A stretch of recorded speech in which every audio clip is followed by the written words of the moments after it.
ጤና ይስጥልኝ። ሰላም ጎሳይ ነኝ። እንዴት ናችሁ? ይህንን ቻናል ሰብስክራይብ በማድረግ ጀምሩ። ላይክ እና ሼርም ሳይረሳ። ዛሬ የአርሰናል እና የክሪስታል ፓላሱን አማካይ ኤቤሬቺ ኤዜን ጉዳይ እንመለከታለን። ወቅቱ የዝውውር ነው። ብዙ ትልልቅ ዝውውሮች የተፈጸሙም አሉ፣ ደግሞ በጣም የሚጠበቁም አሉ በትልልቅ ክለቦች። ኤቤሬቺ ኤዜ እንግዲህ አሁን የአርሰናል ጉዳይ ሆኗል። አርሰናል የክሪስታል ፓላሱን አማካይ በጥንቃቄ እየገመገመው ነው የዚህን ተጫዋች ጉዳይ። ውል ማፍረሻ ሪሊስ ክሎዝ 60 ሚሊዮን ፓውንድ ያለው የኤፍኤ ካፕ አሸናፊ ክለብ ክሪስታል ፓላስ አታኪ ሚድፊልደር። በሱ ዙሪያ እንግዲህ የሚኬል አርቴታው አርሰናል ጥያቄ ማቅረብ ይኖርበት ወይም ይችል እንደሆነ እየተወያየ ነው ያለው። ስፔሲፊክ ክሎዝ ተጠቅሷል በተጫዋቹ ውል ላይ 60 ሚሊዮን ፓውንድ አስቀድሞ የተወሰነ ነው። ስለዚህ ገዢ ክለብ አርሰናል ከዚህ ክፍያ ጋር ከገጠመ ወይም ለመክፈል ከተስማማ ሻጭ ክለብ ክሪስታል ፓላስ ተጫዋቹ ከገዢ ክለብ አርሰናል ጋር ድርድር ወይም ውይይት እንዲያደርግ የመፍቀድ ግዴታ ውስጥ ይገባል ማለት ነው። ዝውውሩም መከልከል አይችልም ይሄ ካለ። ነገር ግን ተጫዋቹም ዝውውሩን የመቀበል ግዴታ የለበትም። በዛው በክለቡ መቆየት ምርጫው ከሆነ በዚያው መቆየት ይችላል። ሪሊስ ክሎዝ እንግዲህ ተጫዋቾች ኬሪየራቸውን ኮንትሮል ለማድረግ በጣም የሚረዳቸው ነው። የሚስማማቸው ኦፈር በቀረበ ጊዜ ወደ መረጡት ክለብ እንዲሄዱ ይፈቅዳል። ለገዢ ክለብ ደግሞ ተጫዋቹን የሚያገኝበትን መንገድ በግልጽ የሚያስቀምጥ ነው። ይሄ በየዝውውሩ የምንሰማውን ረዘም ያለ አሰልቺ ነገር እንዳንሰማ የሚያደርግ ነው። ከሻጭ ክለብ ጋርም ረጅምና አሰልቺ ድርድር ውስጥ አይከተውም ማለት ነው። ይሄ ሪሊስ ክሎዝ ካለ አርሰናል በዚህ የዝውውር መስኮት ለማስፈረም ከተከታተላቸው ተጫዋቾች አንዱ እንግሊዛዊው የክሪስታል ፓላስ አታኪ ሚድፊልደር ኤቤሬቺ ኤዜ ነው። በዚህ የዝውውር መስኮት ኤዜ አቬለብል እንደሚሆን አርሰናል ጠንቅቆ ያውቃል። የ27 ዓመቱ ተጫዋች በውሉ 60 ሚሊዮን ፓውንድ ሪሊስ ክሎዝም እንዳለው ይሄንንም ያውቃል። ሚኬል አርቴታ መጪው የውድድር ዘመን ከመጀመሩ አስቀድሞ እንግዲህ የፊት መስመሩን ማጠናከር ይፈልጋል። አርሰናልም በአውሮፓ ባሉ የፊት መስመር ተጫዋቾች ላይ ተዘዋውሮ ጥልቅ ጥናት እያደረገ ነው ያለው። ምንም እንኳን የትኛውን ማጥቂ እስካሁን ፊርማውን ባይኖርም ግን ደግሞ በደንብ እየተከታተለው እንደሆነ ማየት ይቻላል። አዲስ የመሀል አጥቂ ቡድኑ ላይ መጨመርም ቅድሚያ የሚሰጠው ነው። የላይፕዚሹ ቤንያሚን ሼሽኮ እና የስፖርቲንጉ ቪክቶር ዮኬሬሽ ነገር መፍትሄ አላገኘም። በሁለቱ ጉዳይ ውሳኔ ላይ አልተደረሰም እስካሁን። ግን በመሀል ሌሎች እጩዎችንም እያዩ ነው የሚገኙት። ነገር ግን አርሰናል አሁን ዋይድ ኤሪያስ ላይ ማጠናከርም ይፈልጋል። ፍላንክ ላይ ለተች ላይን የቀረበ ተጫዋች፣ ለማጥቃትም እንዲሁ ለመከላከልም ስትራቴጂዎች ጠቃሚ የሆነ ተጫዋች እየፈለገ ነው የሚገኘው። እናም ኤዜ አታኪንግ ሚድፊልደር ወይም ደግሞ ሌፍት ዊንግ ሆኖ ለመጫወት በጣም ብቁ ነው። በክሪስታል ፓላስ ይሄንን ተመልክተናል። ደግሞም የአርሰናል አካዳሚ አካል ነበረ በልጅነት በ13 ዓመቱ አካዳሚውን ከመልቀቁ በፊት ማለት ነው። እንግዲህ በወቅቱ በአርሰናል ተቀባይነት አለማግኘት አለመፈለግን ተከትሎ ለሳምንት ክፍሌን ዘግቼ አልቅሻለሁ ይላል ኤዜ። እና ኤዜ በልጅነቱ ያልተሳካለት ግን በአርሰናል ብቻ አልነበረም። በፉልሃም፣ በሚልዎል፣ በሪዲንግ እና ሰንደርላንድም በተመሳሳይ። እንደውም የሰንደርላንድ ቆይታውማ ሌላ ነገር እንዲሞክር ወይም እንዲሰራም አነሳስቶታል። እግር ኳስን ትቶ ማለት ነው። ፕሮፌሽናል ተጫዋች አልሆንም በቃ በሚል ተስፋ መቁረጥ ውስጥ ሁሉ ሆኖ ሌላ አማራጭ እንዲፈልግ ሆኖ ነበር። እናም በቴስኮ የፓርታይም ስራም አግኝቶ ነበረ። ቴስኮ እንግዲህ የብሪቲሽ መልቲናሽናል ግሮሰሪ ነው። በዓለም ትልቅ የሱፐርማርኬት ቼን ያለውም ነው እና እዚህ ውስጥ የመስራት አጋጣሚ አግኝቶ ነበረ ፓርታይም ስራ። ነገር ግን የጥፋት ነጥብ የነበረው ኩዊንስ ፓርክ ሬንጀርስ ወይም ኪፒአር እድል በሰጠው ጊዜ ነበረ ኦፈር ባቀረበለት እና ኤዜም ሁለት እጁን ዘርግቶ በደስታ የተቀበለው ነበር። ያን ጊዜ ነው እንግዲህ የጥፋት ነጥቡ ነበር ማለት የሚቻለው። ኤዜ እነዚያን ጊዜያት እንግዲህ በልጅነት ከባድ ሐዘን ውስጥ የነበረባቸው እነዛን ቀናቶችም ባይረሳም ወደኋላ ግን አልተመለሰም ነበር። ያው እንግዲህ በሁላችንም ህይወት ውስጥ መገፋት መውደቅ አለ። ዋናው ነገር ወድቆ አለመቅረት ነው እና ወደኋላም አለመመልከት፣ የፊቱን ማሰብ ጥሩ ነው እና ኤዜም እንደዛ ነበር ያደረገው። ከዛ የኪፒአርን ኦፈር ተቀበለ እና በፕሮፌሽናል ዲል ነው ደግሞ ይሄንን ያደረገው። ከዛ በፊት እንግዲህ በ4 ክለቦች አለመፈለግ፣ በብቃቱ ላይ ጥርጣሬ ማሳደር፣ የውሰት ውሎች፣ ጉዳቶች፣ በጣም ብዙ ነገር ያየበት ነበር። ግን አሁን ላይ ሆኖ ሲያስበው ኤዜ ምን ይላል? እነዛን የገፉኝን ክለቦች አልቀየምም፣ በማንም ላይ ቅያሜ የለኝም። ምክንያቱም እነሱ የሚያውቁት አሁን 26 27 ዓመቱ ላይ ያለውን ኤዜን ሳይሆን የ13 ዓመቱንና ታዳጊ እያለ የነበረውን ኤዜን ነው የሚያውቁትና ህመሞቹን ባረሳቸውም ግን ደግሞ ክለቦቹ ላይ ምንም ቂም የለኝም ይላል ሲናገር። ኦገስት 2020 ላይ ነበረ ኤዜ ኪፒያርን ለቆ ክሪስታል ፓላስን የተቀላቀለው በ19.5 ሚሊዮን ፓውንድ በቻምፒየንሺፕ በ20 ጎሎች አስቆጥሮ ነበረ በዛው በኪፒአር እያለ። ኤዜ እንግዲህ የክሪስታል ፓላስ ቆይታው በጣም የተሳካ ነው ማለት ይቻላል። በእንግሊዝ ሲኒየር ስኳድ ውስጥም ለመጀመሪያ ጊዜ የተጠራው ሜይ 2021 ላይ ነበረ። በጋሬት ሳውዝጌት 33 ተጫዋቾችን በያዘው ጊዜያዊ ስብስብ ውስጥ ነበር። ነገር ግን እዚህ ጋር እድለኛ አልነበረም። ትሬኒንግ ሴሽን ላይ ጉዳት ገጠመውና በዛው ቀረ። ሜይ 2023 ላይ ግን ሳውዝጌት በድጋሚ በኢንግላንድ ስኳድ ውስጥ አካተተውና በብሔራዊ ቡድንም በጣም ጥሩ ጊዜን አሳልፏል ማለት ይቻላል። 2024-25 የውድድር ዘመን ለኤዜ የስኬት ነበር። በክሪስታል ፓላስ የኤፍኤ ካፕ ቻምፒየን መሆንን እና ደግሞ በአውሮፓ መድረክ ውድድር የሚያሳትፍ ደረጃን ይዞ በማጠናቀቅ የተደመደመም ነው። በሲዝኑ የነበረው ወይም የሚያሳየው ፐርፎርማንስ በኤፍኤ ካፕ ፍጻሜ እንዲሁ ጎል አስቆጥሯል እና የቡድኑ ቁልፍ ተጫዋችና የክለቡም ሌጀንድ አድርጎታል። ይሄ መሆኑ በሊጉ እንግዲህ እንደ አንዱ ነው። ፕሮዳክቲቭ ተጫዋች ነው። ከፕሮዳክቲቭ ተጫዋቾች መካከል እንደ አንዱ ነው። ኮንሲስተንት ፐርፎርማንስን በማሳየት ከሚጠቀሱ ተጫዋቾች መካከል ነው። በአጨዋወቱ ክሬቲቭ ፕሌይ ሜከር ነው። አታኪንግ ወይም ሴንትራል ሚድፊልደርም ሆኖ የማጥቃት ጨዋታን የሚያነሳሳ፣ የጎል እድሎችን የሚፈጥር፣ ጎሎችን የሚያስቆጥር፣ እይታው የፓሲንግና የድሪብሊንግ ችሎታውም በሚገባ የሚጠቀም አይነት ተጫዋች ነው ኤዜ።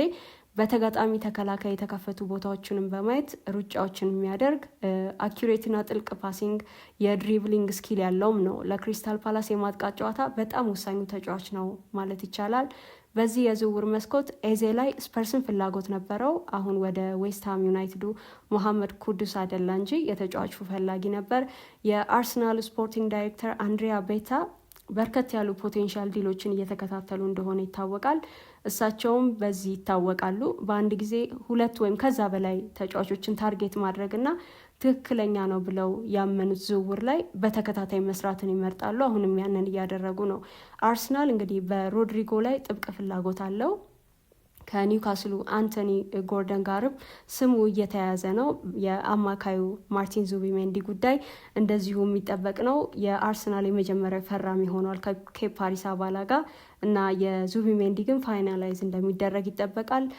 በወጣቱ የቫሌንሲያ የመሀል ተከላካይ ክሪስቲያን ሞስኬራ ላይም እየሰራ ነው ያለው። 20 ሚሊዮን ፓውንድ አካባቢ ወጪ ይጠብቀዋል። ኖርጋርድም እንደዚሁ በ10 ሚሊዮን ፓውንድ ከብሬንትፈርድ። ኤዜ በክሪስታል ፓላስ ውሉ የሚያበቃው ጁን 2027 ነው። በተጠናቀቀው የውድድር ዘመን በ34 የፕሪሚየር ሊግ ጨዋታዎች 8 ጎልና 8 አሲስት አለው። በኦሊቨር ግላስነር ስር ቁልፍ ተጫዋች ነው። ቁልፍ ሚናም ነበረው። ደግሞ የኤዜ ያለፉት የቅርብ ዓመታት ፐርፎርማንሱ ልብ ሳይባል አልቀረም ማለት ነው። ምክንያቱም የትልልቅ ክለቦችን ትኩረት እየሳበ ነው የሚገኘው አሁን ይሄ ተጫዋች። አርሰናል ደግሞ አንዱና ዋናው ነው ማለት ይቻላል። የሚካኤል አርቴታ ቡድን ያለበትን የሌፍት ዊንግ ችግር የሚፈታ ነው ወይ? እንግዲህ አርሰናል የሌፍት ዊንግ ኢሹ አለበት እና ይሄንን ኢሹ የሚፈታ ነው ወይ ኤዜ? እና ደግሞ የፕሪሚየር ሊግ ዋንጫንስ እንዲያነዛ የሚያግዘው ነው ወይ የሚለው ነው ጥያቄው። በቡድኑ እንግዲህ 23 ዓመቱ ጋብሪኤል ማርቲኔሊ ሚካኤል አርቴታ ተስፋ ባደረገበት መንገድ በቂ መልስ አልሰጠም። በሜዳ ላይ በተጠናቀቀው የውድድር ዘመን ከግራ መስመር ወይም ሌፍት ፍላንክ ተጫዋቹ ያገኘው የጎል መጠን 8 ነው። እንደውም አውቴናውት ስትራይከር ሲሆን የበለጠ እድል ያለው ይመስላል። በዚህ ሚናም ተሞክሯል፣ ጎልም አስቆጥሯል ደግሞ ሊቨርፑል ላይ እና የማርቲኔሊ ነገር ከጉዳቱ በኋላ በጣም የተለየ ማርቲኔሊ ነው እየተመለከትን ያለ ነው። የተጫዋቾችን ፐርፎርማንስም የሚጎዳው አንደኛው ነገር ይሄ በጉዳት ረጅም ጊዜ ከሜዳ መራቅ ነው። ችግሩ ግን እንዳለ ቀጥሏል። ማርቲኔሊ በአንዳንድ ጨዋታዎች ላይ ጎል ቢያስቆጥርም እንዲሁ ደግሞ ሊያንድሮ ትሮሳር ጠቃሚ የስኳድ ተጫዋች መሆን እንደሚችል አረጋግጧል። ነገር ግን እርሱ ወይም ትሮሳር ይሁን ማርቲኔሊ አርሰናል በሚፈልገው ሌብል ኮንሲስተንትሊ ፐርፎርም ማድረግና ከቻምፒዮኑ ሊቨርፑል ጋር የተፈጠረውን ጋፕ ለመዝጋት ሁለቱም ብቁ አልነበሩም ማለት ይቻላል። የአርሰናል ፊት መስመር እንግዲህ ሎፕሳይድድ ሆኗል። በኦፖዚት ፍላንክ ብቻ የቡካዮ ሳካን ጥረት ብቻ የሚጠብቅ ቡድንም ሆኗል። ከጉዳቱ በፊት ዲሴምበር ላይ 45% የማጥቃት የነበረው ወይም የሚነሳው ይሄ ማጥቃት እንቅስቃሴ የሚነሳ የነበረው ከሜዳው ቀኝ ነበረ በቡካዮ ሳካ በኩል። ስለዚህ አርቴታ የሆነ አንድ ነገር መቀየር እንዳለበት አስተውሏል። ምክንያቱም በአንድ ሳይድ ብቻ ሆኗል የአርሰናል ማጥቃት ወይም አብዛኛውን እየተነሳ የሚገኘው።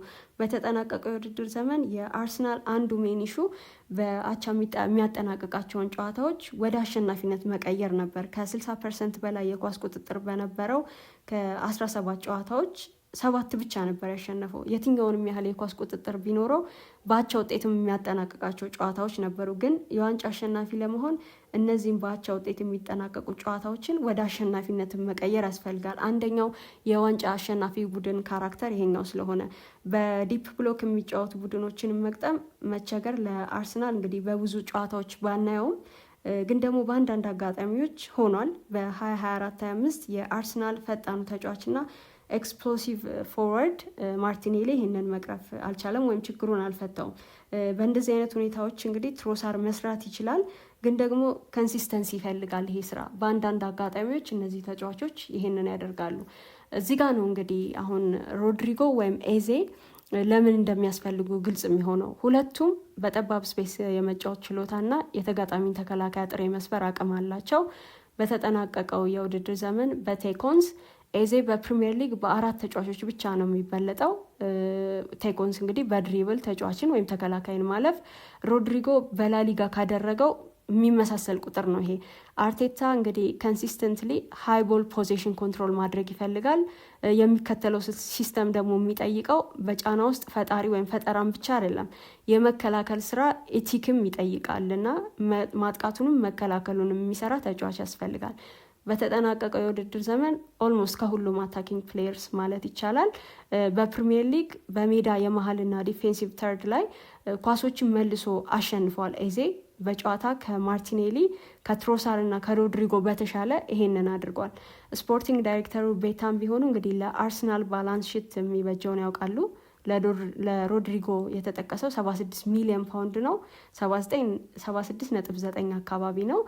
ከዛ ይልቅ የኤዜ 60 ሚሊዮን ፓውንድ ሪሊስ ክሎዝ ለአርሰናል ባላንስ ሽት ይጠቅማል። በዚያ ላይ በሊጉ የቆየው ኤዜ ለመልመድ የሚያጠፋው ጊዜ አይኖርም ማለት ነው። የሊጉ ፕሩቭን ተጫዋች ነው። ስለዚህ ወደ አርሰናል በመምጣት የአርሰናልን ቡድን መቀላቀልና መዋሃድ ብቻ ነው የሚጠበቅበት እንጂ ሊጉን ለመልመድ የሚያጠፋው ጊዜ አይኖርም። አርሰናል እንግዲህ በማጥቃት ወይም አታኪንግ ኤሪያስ ላይ ስኳድ ዴብዝ ሳይኖረው ለዋንጫ መቅረብ እንጂ ዋንጫ ማሸነፍ እንዳላስቻለው ለ3 የውድድር ዘመናት አይቷል። ኤዜ እንግዲህ አንዱ መፍትሄ ሊሆን ይችላል። ተፎካካሪዎችም ሁለቱም ማለት ይቻላል ሊቨርፑል፣ ማንቸስተር ሲቲም በዚህ ቦታ ስኳድ ዴብዝ አላቸው። አርሰናል በሚቀጥለው የውድድር ዘመን የዋንጫ ክብር ለማሳካት እንዲሁ ደግሞ ሌሎች ትልልቅ ዋንጫዎችንም ለማሸነፍ በዝውውር ገበያው እንዲሁ ለአመል በገበያው መዞር እና ከብዙ ትልልቅ ተጫዋቾች ጋር ስሙ መያያዝ ብቻ አይደለም። በዝውውር ገበያው አሁን እቅዱ ሲሪየስ እና በምክንያት ነው እና ትልልቅ ተጫዋቾችንም እንደሚያስፈርም ይጠበቃል። በዘመናዊ እግር ኳስ እንግዲህ ክለቦች በቡድናቸው ቨርሳታይል ተጫዋች ቢኖር ይመርጣሉ። ደግሞም ተጫዋቾችንም ሲያዘዋወሩ የቨርሳቲሊቲ ባህሪ ዋጋ በጣም ከፍ ያለ ነው ማለት ይቻላል። ኤዜ ሌፍት ፍላንክ ነው ወይም ደግሞ ኢንሳይድ ለማጫወት በጣም ጥሩ አማራጭ ነው። ይሄ ዝውውር እንግዲህ ፍሬ ያለው ወይም ደግሞ አርሰናል የፈለገውን የሚያገኝበት ሊሆን ይችላል። ሂደቱ ግን ቶሎ ስለመፈጸሙ ትንሽ ያጠራጥራል። ምክንያቱም በሌሎች ዝውውሮች ላይም አርሰናል እየዘገየ እየተመለከት ነው ግን ፍሬ ያለው ይመስላል ይሄ ዝውውር። አርሰናል እንግዲህ ሁጎ ኤኪቲኬ ላይም ፍላጎት እንዳለው እየተነገረ ነው። በቤንያሚን ሼሽኮና ቪክቶር ዮኬሬሽ ላይ እስካሁን ቁርጦ አለየም። ለክሪስቲያን ሞስኬራ ሌላ አዲስ ኦፈር አቅርቧል። ከኒኮ ዊሊያምስ እና ሞርጋን ሮጀርስ ጋር ስሙ መያያዙን ቀጥሏል። የማርቲን ዙቢሜንዲ እና የክሪስቲያን ኖርጋርድ ነገር ከክለቡ ይፋዊ ማረጋገጫ ብቻ ነው የሚጠብቁት እነዚህ ሁለት ተጫዋቾች። ኬፓ አሪሳባላ ግን የመጀመሪያው በዚህ የዝውውር መስኮት በአርሰናል በኩል የመጀመሪያው ፈራሚ ሆኗል። ከቼልሲ ወደ አርሰናል የተዘዋወሩ በርካታ ተጫዋቾች አሉ። ፔተር ቼክ በ2018 ግብ ጠባቂው፣ ዴቪድ ሉዊዝ በ2019፣ ዊሊያን 2020 ላይ፣ ጆርጂኒዮ 2023 ላይ፣ ካይ ሃቨርትዝ እንዲሁ በተመሳሳይ 2023 ላይ በጣም ውድ ፈራሚ ነው። ይሄ ከቼልሲ ወደ አርሰናል 65 ሚሊዮን ፓውንድ ነው የወጣበት። ራሂም ስተርሊንግ በውሰት የተጠናቀቀውን የውድድር ዘመን በአርሰናል ማሳለፉ ይታወሳል። ኬፓ አሪዛባላጋ አሁን አርሰናልን የተቀላቀለ ከቼልሲ አርሰናልን የተቀላቀለ 7ኛው ተጫዋች ሆኗል ማለት ነው።